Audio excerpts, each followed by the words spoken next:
So, welcome to Make Your Own Fun. This is season 4, episode 1, my first episode since moving to South Carolina. So, I am here with the director and actor, okay, Hunter Johnson. And just to set the stage for you guys here, he has directed films like Irrational Fear, Sawed Off, and he has upcoming films such as Terabella and It's True.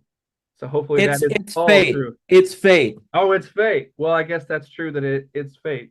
It's fair enough. Fair enough. All right, so let me get the ball rolling here. And we both worked on a film called Body Count, Mm-hmm. and you Mm-hmm. directed the segment called Let Them Eat Cake with the Yes. awesome crew there of everybody. And I guess we'll just sidestep that and go a little bit further back. And how did you meet Jennifer Nangle? Jennifer Nangle is she is I met her at the premiere of my first film, To Jennifer, and she we just met she was just there checking it out.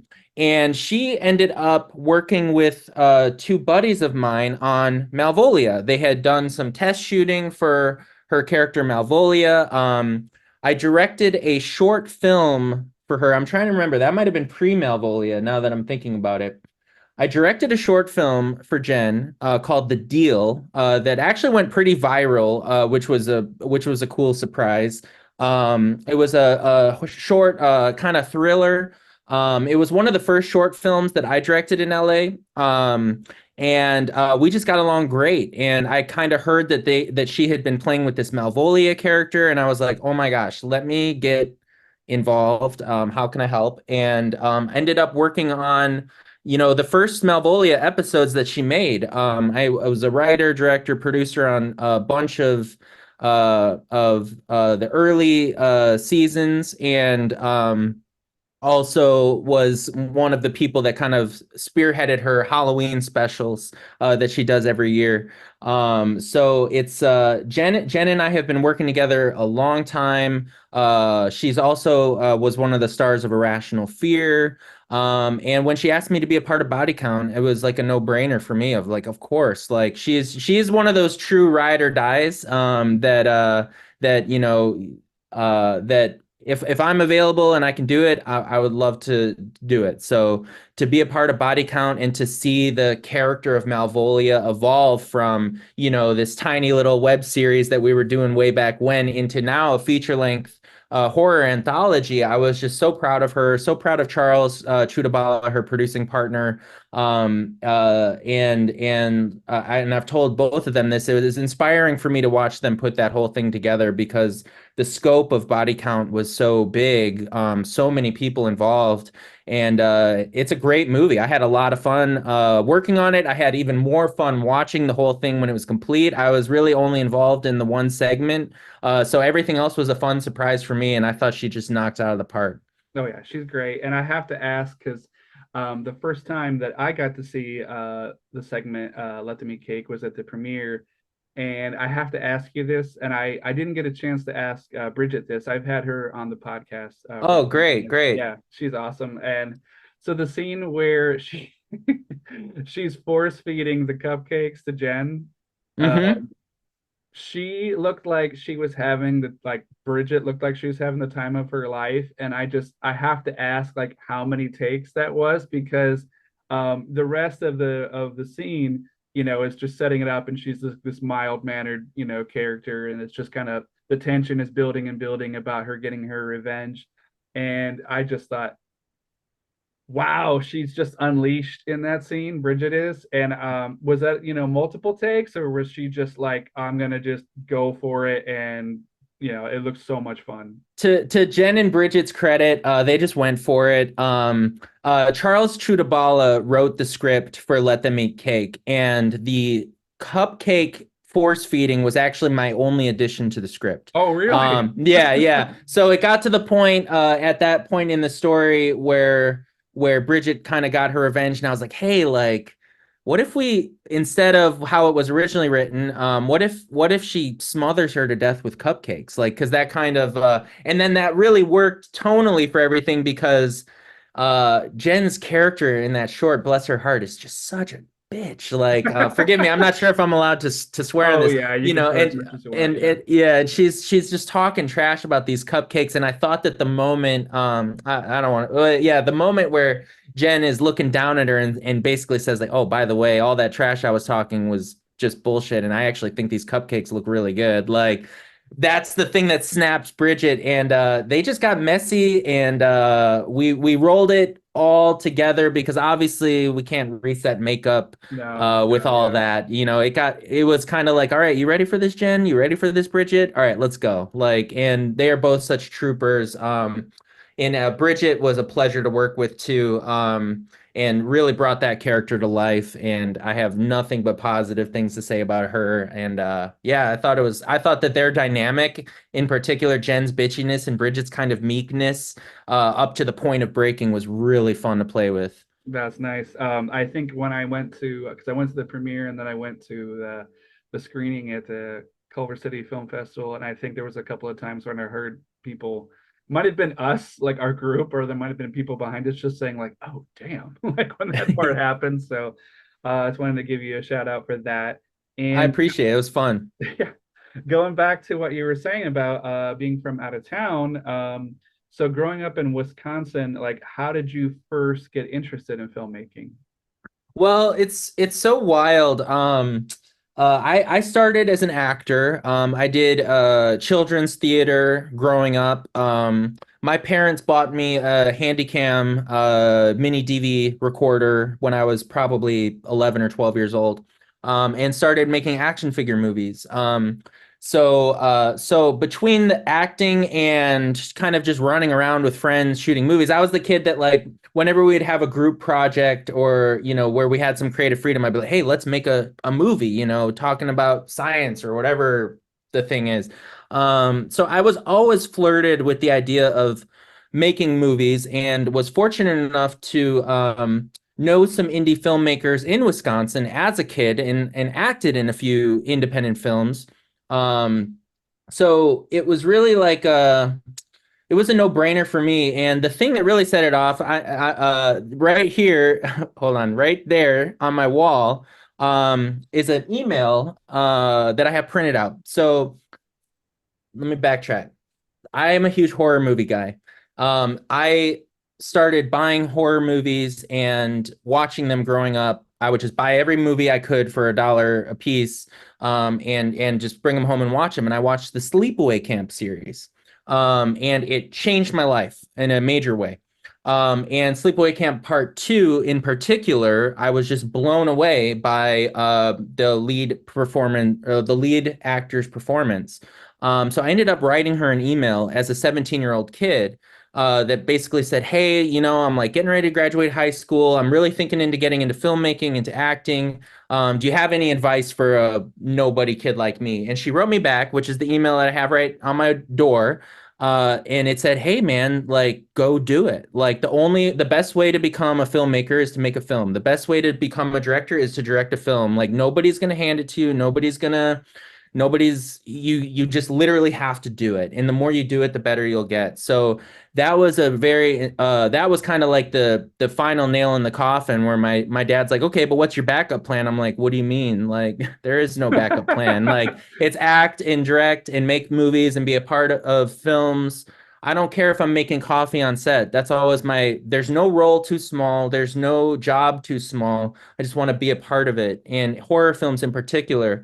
Um so just as a fan of the horror genre growing up, and I was very fortunate to have very supportive family, and just kind of fell into it and haven't looked back. And yeah, that was a long-winded answer for your question, but But yeah, I was just a kid in Wisconsin, just running around making movies. And studied acting in college, at Columbia College Chicago. I was the acting major that only did two plays. I did all the student films. I just hung out at the film building, meeting all the student filmmakers. All the other kids were theater kids. I was like the film actor kid. So I was the guy that all the film students would go, "Hey, I'm doing a short film," and I still work with strangely enough, I still work with a bunch of people I met doing that kind of stuff. So yeah, it just always was the plan, I guess. And I don't know if I could say it's working out or not, but I'm Oh, still it's doing working it. out, So man. yeah, yeah, It's yeah. working out. You're Um, getting your films out there. It's working out. So let me yeah. ask you this. What is it about the horror genre as opposed to like, sci-fi, westerns? I don't, you probably have it in you to make a romantic comedy, but I don't really see it going that way. So what is Oh, it about that genre that kind of sucked you in? I've always been a fan of horror films. And a lot of the formative memories that I have as a child are around the horror genre. For instance, my father used to make elaborate, really scary Halloween decorations every year. So I used to love Halloween. And I used to walk down the horror aisle of the video store and get scared at the Ghoulies box. So there's just a lot of stuff. And it's funny because my parents didn't really let me watch many horror films growing up. I didn't really get into like R-rated horror until I was like a teenager. Mhm. But that said, I grew up on the classics. I grew up on Creature from the Black Lagoon, Incredible Shrinking Man, like Them, a whole bunch of stuff that just really kind of stuck with me. And in terms of making horror films, it's just so fun. Oh yeah. It's just so fun to play pretend. I am not a fan of real life violence or fear in any way, shape, or form. I get queasy watching ER or Grey's Anatomy at certain scenes. I don't like it. But if it's in a horror context, I can contextualize it differently. And like, what's more fun than screaming tied to a wall, getting a bucket of blood thrown on your face, and then you call cut, and it's like, hey, we're all We're friends just having yeah, we're fun, you all know? laughing. We're all like, can you believe Exactly. that? Or like, oh no, don't touch the knife yet. Like you're not supposed to have your fingerprints on it. Like cut.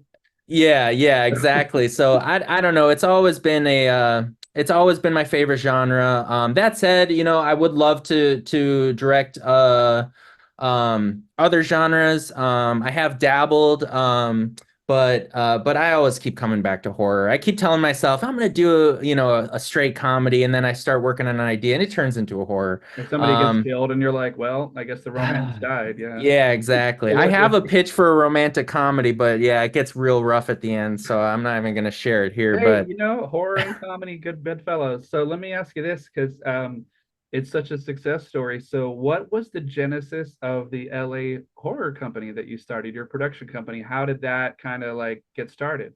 you know, so honestly, it started as networking. So I moved to LA, and as an actor in LA, it's very difficult to get roles. It's very difficult to get auditions.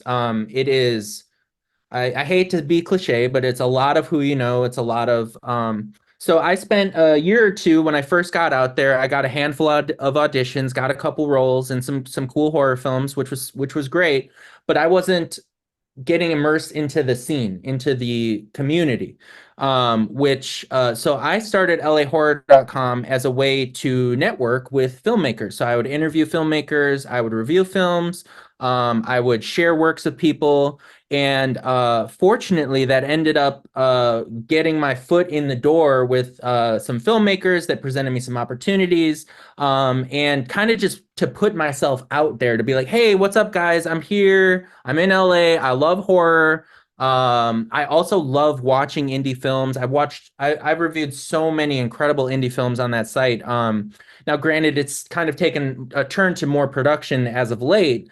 But man, dude, I watched some like really got to know some really incredible filmmakers just by doing that. Not to say that I would interview a filmmaker and be like, cast me. Like that wasn't the thing. Like that wasn't my game, but it was more just about being on their map. So Right. when I did submit to something, they go, oh, I think I remember that guy from LA Horror. You know what I mean? Just to be on a blip on the radar versus just another another face. And then I produced two short films for LA Horror, and then um just as a way to start creating some content, and then that opened the door to my first film, To Jennifer, Right. which and since then it's just been one after the other, which has been great.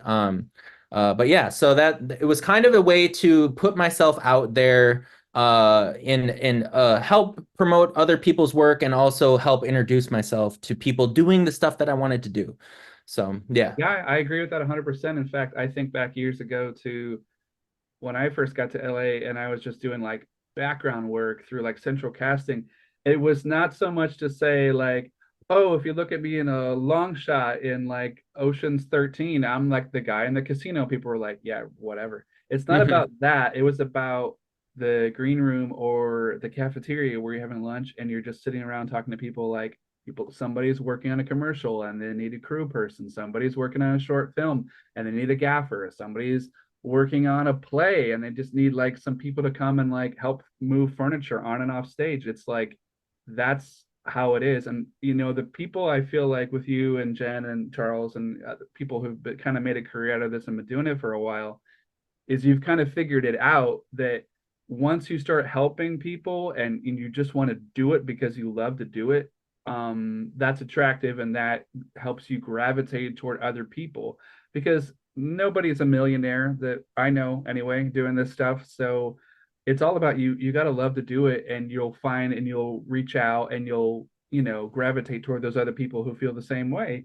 Um, so let me ask you this. So you talk about being a fan of films. So I've asked a few other people this question. So what from classic horror films do you think is missing from newer films? And vice versa, what do you see things like progressing in new horror films? Wow, that's a really good question. That's a really, really good question. One thing that I, f- man, that's tough. That you put me on the spot with that one. No, I think that in terms of newer horror films, and maybe this is an audience problem, or maybe it's a filmmaker problem, but I think that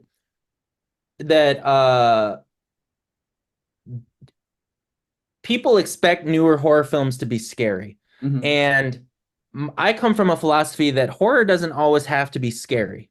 Like it doesn't you can have a horror film that's purely a horror film that isn't like, you know what I mean? So when people watch like slow burn horror movies or whatever, they just kind of write them off, oh, it wasn't scary. And I'm like, sometimes that's not the ultimate goal, is to scare, like a jump scare kind of thing.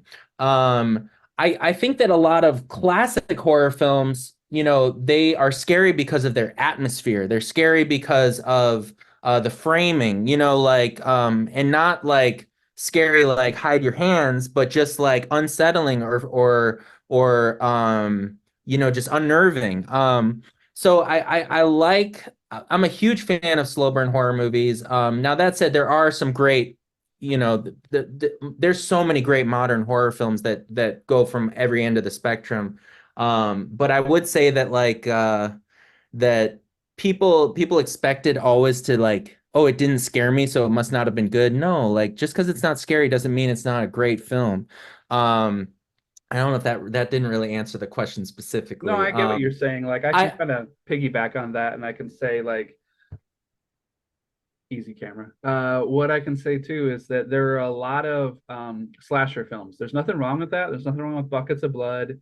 Um, like there's one end of the spectrum. Like I've had like David Howard Thornton on the show, and we talked about the Terrifier movies, and we're laughing and joking about it. But even he is like, this was right before Terrifier 2 came out, and even he was like, yeah, there's some stuff in here where I'm like, man, I don't know about the, ripping out the innards and like playing with the innards, where it's like you've already gotten past the point of like the person comes around a corner and is scared and startled and horrified. Like you already got the dun dun dun.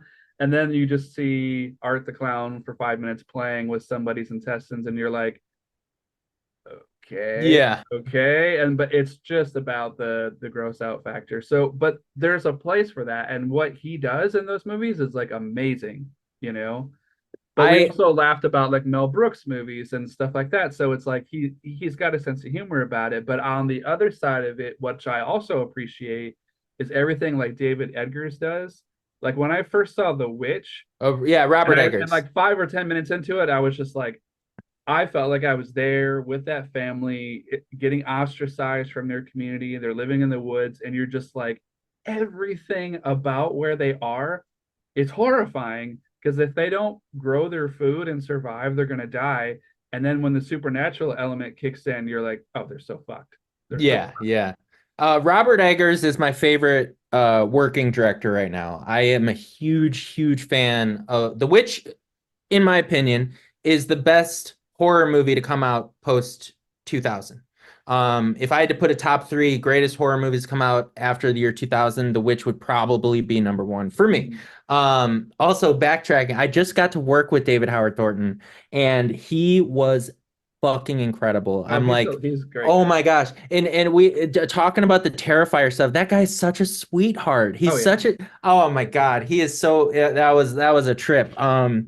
Yeah, and you know, I will say, and this is I'm gonna just put it bluntly, one thing that's missing from all horror films of all decades is male nudity. I just gotta say it. I just gotta say it. The females have been holding on to the nudity monopoly in horror genre. I am a big proponent of R-rated horror as long as it's character driven. And I just gotta say, you know, we need more hunky bros in horror movies. I'm just gonna say it straight up. Um, that's my philosophy, at least. Well, let me piggyback on that last question and say, okay, more proponent of practical effects or CGI? I mean, practical effects are obviously the move if you can. They are tough. It does add a ton of logistical challenges. I haven't dabbled that much in CGI. I usually do practical, or use visual effects to enhance practical effects. Um, that said, though, like you look back in the 80s, those slashers in the 80s, all practical effects. It's just so fun. I don't even mind if the effect isn't perfect. I still would probably go practical over CG. You know, like movie like The Devil's Rejects. I'm a huge fan of The Devil's Rejects, but the CG gore takes me out of it. And I read an interview that Rob Zombie wanted to use all practical effects, but just the time to do it just didn't make sense logistically, which is a huge bummer. Then I look at movies like the remake, or not the remake, the prequel to The Thing, where it's all CG, and apparently they had a whole practical effects, everything practical, and the studio went in and changed it all to CG for whatever reasons. It's just such a bummer. It's like I would take like mediocre practical over like pretty good CGI, Yeah, in I my have to opinion. agree. Like I've seen that movie, and I'm a huge fan of the Carpenter movie. And when I watched the prequel to The Thing, like the actors are amazing in that. Like Mary Elizabeth Winstead is just on top of it. But as soon as you see the CGI, it takes you out of it because you're like, well, this is not a person anymore. And it's Yeah. that story and that setting, it's so important that you believe until the very last minute that that's a person. I agree. I have some beefs with that movie. But I the mean, main well, being the CGI stuff is a little rough. I mean, it was a really good prequel, you know, in terms of like the only thing is, and they tried their damnedest to make it look like the early '80s to fit in with the original, but it was a little too advanced, you know, in terms of like everything that they had was new and running great. And if you think Yeah. the Carpenter movie, like they were stuck out there. If a storm came in, they were fucked, and everything they had was like broken down, rusted, not really, Yup. you know, it's the world weariness kind of thing. And then in the prequel, you're like, why does everything look like they just went to Home Depot? You know, Yeah. No, it's true. It's true. Hey, let me ask you a would you rather question. Sorry, I'm gonna hijack your interview for a no second. worries. Would you rather turn on the news this today and find out that a 28 days later style outbreak has broken out in rural Iowa, Or would you rather find out that a The Thing style animal has been discovered in Manhattan? In terms of surviving it, I think the former, because I think a zombie thing you can kind of go away and you can collect survivors and you can do the whole Walking Dead thing and make your own little town with big walls or whatever. The thing, I think that's one of those things. If that happened in Manhattan, it's over. Fair Like enough. Fair enough. like it's just within like a couple days, there's no more people, you know. Yeah. Okay. That's just one That's of a my good favorite question. horror would you rathers. That's a good one.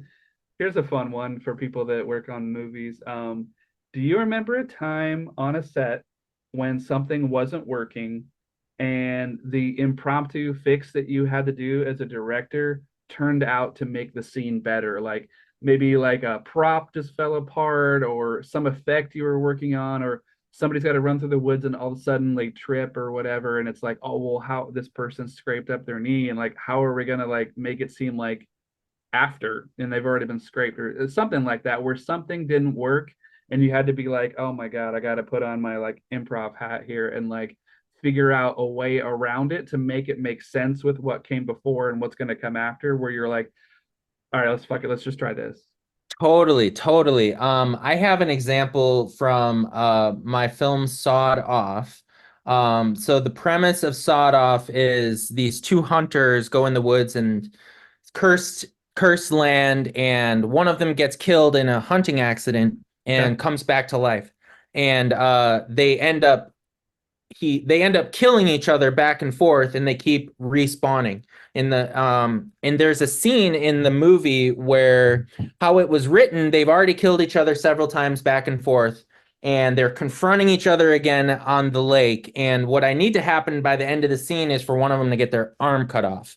And how it was written is there was a fight scene, and then the character drowns the other character in the lake, and then and then he respawns and pops out of the water after excuse me, he gets his arm cut off, then drown, and then he respawns without an arm. We filmed in April in northern Wisconsin, and it was the coldest April on record in northern Wisconsin. If you watch that movie, my actors are shivering in every scene, and every Like, day was how about below this heat freezing. wave? Yeah, yeah, seriously. I felt terrible. And we were originally supposed to shoot in March, but we pushed the shoot a month to hopefully get better weather. And I'm not kidding, every day was below freezing, every single day. And we had overnights. But long story short, my actors didn't want to get in the lake. It's like 20 degrees. And I didn't blame them. And they're like, hey, is there any way we can figure out a different way where we don't have to get in this lake and wrestle? And I'm like, okay, I get that. So we actually reworked the scene to kind of have this build up, this tension build up. They're squaring off. They're about to fight, and then we Monty Python style it. Actor just grabs the axe and just slices his arm, and they're both just standing there staring at each other with blood spraying out of his shoulder, and it just became this like hilarious moment. So it's Nice. like in the script it was this badass back and forth brawl that ended up in the water tussling, and in the film it's literally like a gag, which worked perfectly for the movie because at that point the movie takes a campy turn. So it's kind of introducing the audience, okay, like you're either with us now or you're Oh not. yeah, You know what I mean? you Like either lost we them or you didn't. Yeah. yeah, we played it pretty straight until that moment, and then that's when things go goofy. So that was one where, you know, a problem solving. I know there's plenty of other examples because as much as you plan and as much pre-production as you have, it doesn't every day on the day, every hour you're fighting some sort of obstacle or overcoming some sort of challenge or some sort of unforeseen circumstance. So I feel like it's just a constant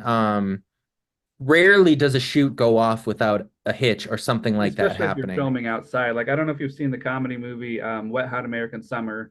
It's It's about been the a while, summer but kids. yes, yes. So there's the scene where they're gonna go chase these kids that are on a raft and they're going down the rapids or whatever.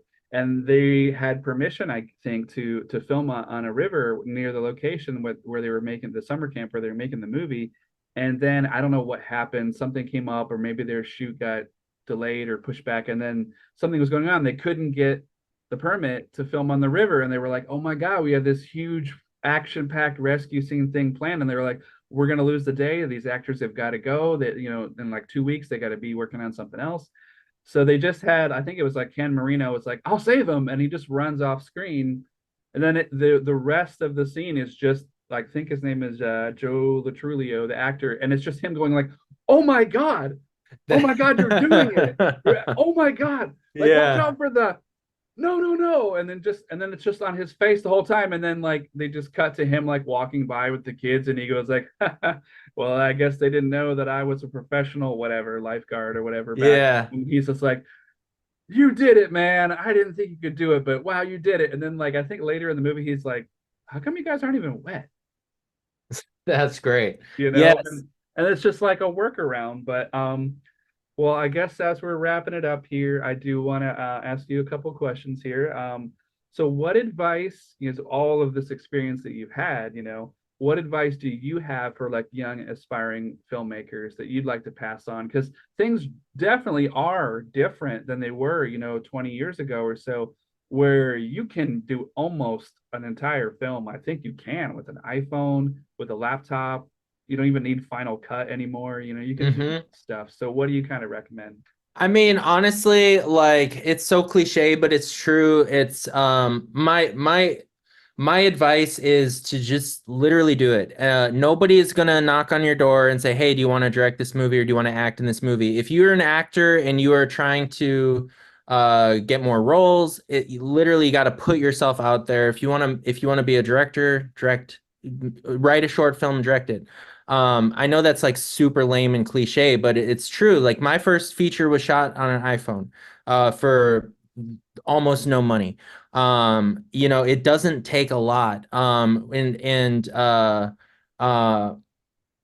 and also surround yourself with people with similar goals, similar interests, similar creative energy, because all those are the people that you're going to grow with. And it's never a competition. Like if you're competing against other people, you're doing it wrong. You know, you want to grow with people. You want to encourage people, and if you're good to people and you do a good job with the opportunities you're given, chances are you're going to get more opportunities. So it's literally just getting your face out there, finding a way to get to know people, to offer assistance when people need assistance, and to ask for assistance when you need assistance. It's so lame, but it's like it's you know, that's my like that's such bad advice, but it's true though. Like it's literally like you have to create your own opportunities and find people that want to create opportunities with you and for you.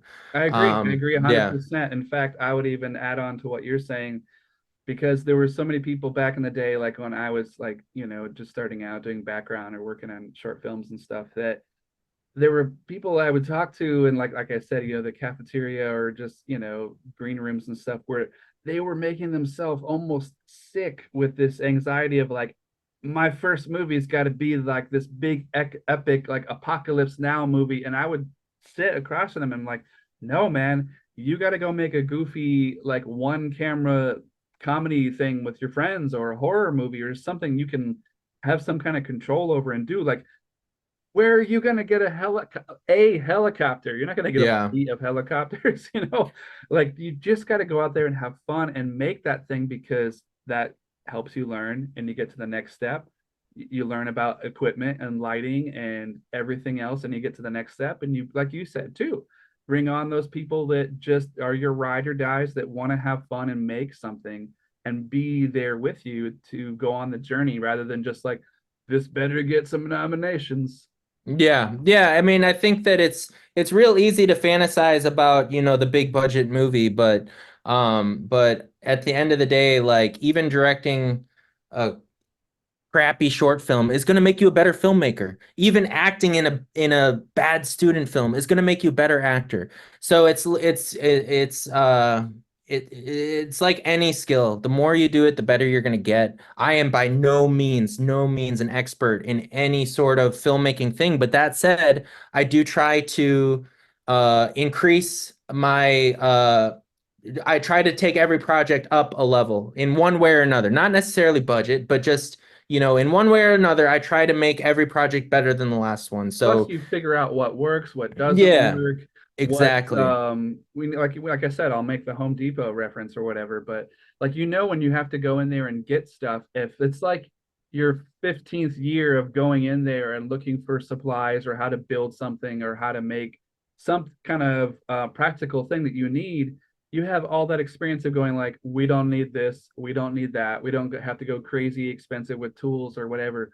Like we can make this work in like a Sam Raimi way. We can strap the camera to some 2x4s and run through the woods. You don't Yeah. need to rent a steady cam if you can't, but I just bought a wheelchair literally 2 weeks ago just to have a steady cam for some stuff. So that's awesome. yeah, Awesome. it's you got to do what you got to do. Yeah, well, as we wrap it up here, let everybody know what's coming up, what you have working on, and at the end of that, like how people can find your work or contact you online.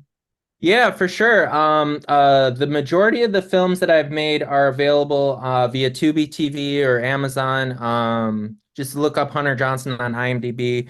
I do have several films in post-production slash going to be coming out soon. One being Porcelain. It's a horror thriller directed by Nicole Sinaglia that I wrote and produced and acted in. Tarabella, which is a long time coming. It's a black and white horror feature that I wrote and directed starring Devanny Pinn and Lara Jean Mumer, waiting on festival premiere. Hopefully, should be finding out something soon on that. Fingers crossed. And then It's Fate, which our team has been super tight-lipped about. But we have an incredible cast in this movie. It's a very, very R-rated torture kind of flick with a comedic side. It's nasty. It's a really nasty movie. But we haven't announced anything about it yet, but it's called It's Fate. It is coming. I just got the post sound mix for it like 2 days ago. Wow. And then lastly, I just excuse me, just wrapped up a new show actually called Nikita of the New Moon, which will be streaming on the Short TV platform. It is a romance slash horror slash drama series that's going to be really freaking awesome. So that's what's up with all that junk. If you follow me on socials, I'm at LA Horror Com, like lahorror.com without the dot. And I try to post updates as stuff is coming. So within the next couple months, hopefully there'll be a lot of stuff dropping. Awesome. Awesome. Well, as we wrap it up here, I'm just going to give a couple shout outs here to my friends Christine and Rebecca who helped me move out here to South Carolina. Is anybody you want to give a shout out here before we say goodbye? Hey, just shout out to all the hustlers. No, I'm just shout out to everybody, man. Like just everyone that's making it happen, dude. Just go get it. Go get whatever you want.